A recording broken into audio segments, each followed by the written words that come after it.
మీ అందరికీ నేను సవినయంగా చెప్పదలుచుకున్నా. మిత్రులారా, ఈనాడు అందుకే మీకు మాట ఇస్తున్నా.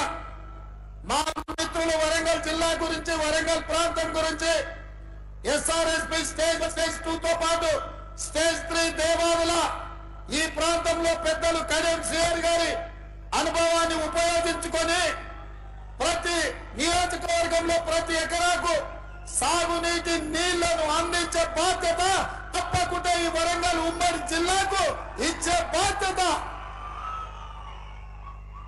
కడియం శ్రీహరి గారికి ఉన్న నీతి నిజాయితీతో పాటు వారి అనుభవాన్ని సంపూర్ణంగా వినియోగించుకొని మీ ఆగిపోయిన ప్రాజెక్టులను పూర్తి చేయడమే కాదు, ప్రతి ఎకరాకు నీళ్ళిచ్చే బాధ్యత ఈ ప్రభుత్వం తీసుకుంటుందని వేదిక మీద నుంచి తెలియజేస్తున్నా.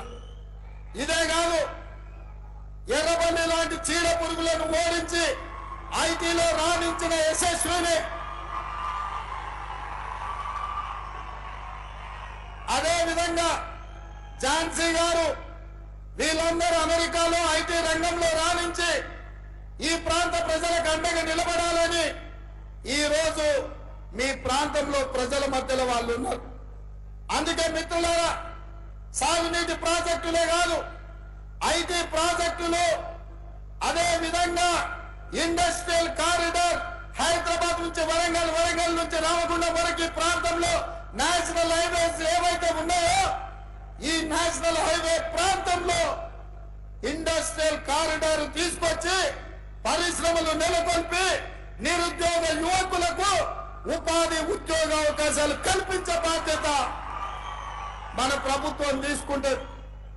అదే విధంగా మా పద్మశాలి సోదరులు ఆనాడు రాజంజాయి మిల్లులలో పరిశ్రమలు రాణిస్తే అవి కాలగర్భంలో కలిసిపోయి, అందుకే ఈరోజు ఈ వరంగల్ ప్రాంతంలో టెక్స్టైల్ పార్కును అభివృద్ధి చేసి ఆ పరిశ్రమను ముందుకు తీసుకెళ్లి మా పద్మశాలి సోదరులకు అండగా నిలబడి టెక్స్టైల్ పార్కును అంతర్జాతీయ స్థాయిలో అభివృద్ధి చేసే బాధ్యత కాంగ్రెస్ పార్టీ తీసుకుంటుంది.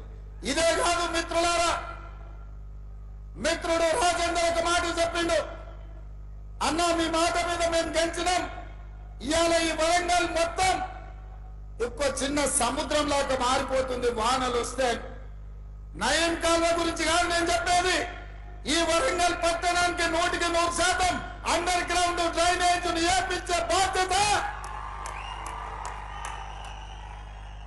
వరంగల్ అంటే పేరుకే స్మార్ట్ సిటీ కాదు, చూడడానికి చెప్పుకోవడానికి అంతర్జాతీయ స్థాయిలో పెట్టుబడులు వచ్చినప్పుడు ఒక అందమైన నగరంగా, చారిత్రాత్మకమైన నగరంగా, 1000 స్తంభాల గుడిలతో పాటు కాకతీయ సామ్రాజ్యంలో నిర్మించిన గొప్ప గొప్ప చారిత్రాత్మకమైన కట్టడాలకు పేరు తెచ్చే విధంగా, వన్నె వచ్చే విధంగా వరంగల్ పట్టణాన్ని అభివృద్ధి చేస్తాం.